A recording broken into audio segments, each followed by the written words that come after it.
കഴിഞ്ഞ മഹർഷിയുടെ മൂത്ത പുത്രി ശകുന്തള. ഇതൊക്കെയാണ് ഇങ്ങനെ നിൽക്കുന്നത്. ഇതാണ് എന്റെ ഐഡന്റിറ്റി. ഇങ്ങനെ നിന്നില്ലെങ്കിലേ ഞാൻ ശകുന്തളയാണെന്ന് എനിക്ക് തന്നെ മറന്നുപോകും. ഈ കാട്ടിൽ ആരുമില്ലേ? ഞാൻ അവിടെ നിൽക്കുന്ന കണ്ടൂടെ? ഈ കാട്ടിൽ വേറെ ആരുമില്ലേ? ഷെടാ, എന്റെ മുമ്പിലല്ലേ താങ്കൾ നിൽക്കുന്നത്? നമ്മൾ രണ്ടുപേരുമില്ലേ? ഈ കാട്ടിൽ വേറെ ആരുമില്ലേ? ആരുമില്ല. അപ്പോൾ ഈ കാട്ടിൽ ഒറ്റയ്ക്കിരുന്ന് ഭവതിക്ക് ബോറടിക്കില്ലേ? ഇല്ല. ഞാൻ ഇവിടുത്തെ മാനുകളോടും മയിലുകളോടും ഒക്കെ സംസാരിക്കും. 2 മിനിറ്റ് എന്നോട് സംസാരിച്ചപ്പോ തന്നെ എനിക്ക് ബോറടിച്ചു. മായന്റെയും മയിലിന്റെയും ഒക്കെ ഒരവസ്ഥ. താങ്കളെ കണ്ടിട്ട് വേട്ടയ്ക്ക് വന്നാണെന്ന് പറയില്ലല്ലോ. ഒന്നും പറയണ്ട, എല്ലാം പറയണം. ഞാൻ രാത്രി വാള് വെച്ച് ഉറങ്ങിപ്പോയി. അതല്ല, വാള് വെച്ച് ഉറങ്ങിപ്പോയി. പിറ്റേ ദിവസം എടുക്കാനും മറന്നു. കുമാരിയെ കണ്ടത് മുതൽ എന്റെ ഉള്ളിന്റെ ഉള്ളിൽ അതല്ല, എന്റെ ഉള്ളിന്റെ ഉള്ളിൽ എന്തോ ഇത്. ഏത് എന്തോ ഒന്ന്. എന്ത്? എന്തോ ഇത് എനിക്ക് മനസ്സിലായി. അതിനാ പ്രേമോന്ന് പറയുന്നത്.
സമയം പോയത് അറിഞ്ഞില്ല.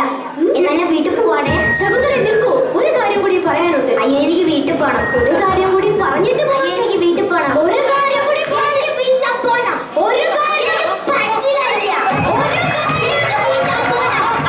ഞാൻ ബിസിനസ് ക്ലാസ്സിൽ ഫ്ലൈ ചെയ്തോളൂ ആളാണ് 2006 മോഡൽ.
അല്ലേ?